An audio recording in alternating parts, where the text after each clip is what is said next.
Haleluya, puji nama Tuhan. Shalom, hari ini harinya Tuhan. Mari kita bersuka cita. Saudara yang terkasih, puji Tuhan, jikalau apa yang kita kerjakan hari-hari ini semuanya berjalan dengan baik, sesuai dengan program perencanaan yang sudah kita rencanakan, step by step, semuanya terlaksana, semuanya tercapai, ada target yang sudah kita targetkan, dan semuanya itu sesuai. Kita merintis usaha, kita membangun usaha kita baik-baik saja, semuanya berjalan dengan baik, bahkan memberikan keuntungan yang melimpah bagi kita. Kita memiliki tubuh yang sehat, kemudian keuangan kita, ekonomi kita, semuanya baik-baik saja. Kita juga memiliki pendidikan yang baik, yang layak, dan kelihatannya semua baik-baik saja. Puji Tuhan, segala puji syukur bagi Tuhan. Ketika kita ada dalam kondisi ini, hendaknya terus kita mendekatkan diri kepada Tuhan dan tidak melupakan Tuhan dalam hal apapun. Tetapi tahukah saudara bahwa tidak selamanya kita ada dalam kondisi-kondisi yang baik. Terkadang kita ada dalam kondisi yang kritis, kondisi yang krisis, kondisi yang tidak baik, sulit, susah. Tetapi saya mau katakan sebagai orang yang percaya kepada Tuhan, bahwa ketika ada dalam kondisi yang sulit, yang krisis itu, bukan berarti Tuhan dendam, Tuhan benci dengan kita, Tuhan tidak sayang dengan kita. Tidak, tetapi Tuhan sengaja izinkan kondisi yang krisis itu kita alami, supaya iman kita kepadanya lebih dahsyat lagi, supaya iman dan kebergantungan kita kepada Tuhan lebih mantap lagi. Itu sebabnya ketika kita ada masalah, Tuhan berfirman bahwa marilah kepadaku semua yang letih lesu, aku akan memberikan kekuatan, kelegaan.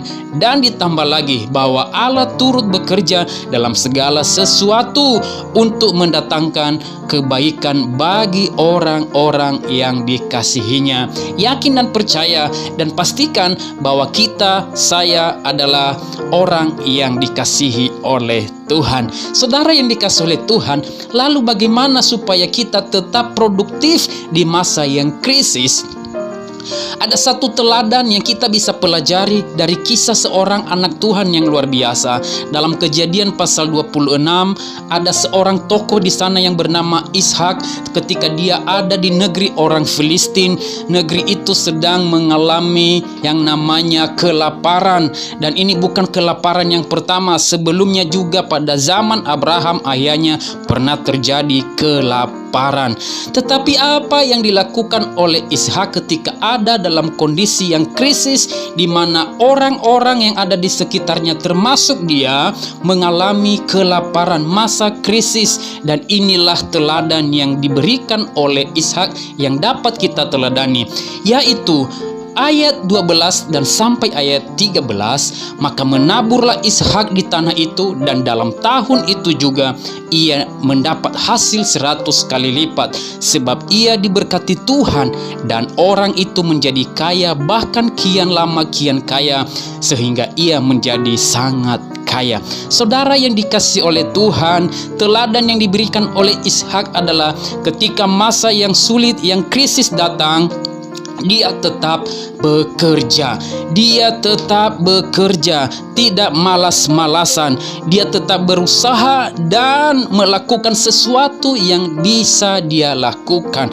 Itu sebabnya saat ini saya mau menyampaikan kepada kita, dalam kondisi yang sulit apapun, dalam kondisi yang krisis apapun, marilah kita tetap bekerja, tetap berusaha, memaksimalkan potensi diri yang ada pada kita, memaksimalkan kemampuan yang ada pada kita. Saya yakin dan percaya bahwa sekecil usaha yang kita kerjakan, ketika Tuhan ikut campur tangan, maka itu akan memberikan hasil yang luar biasa kepada kita.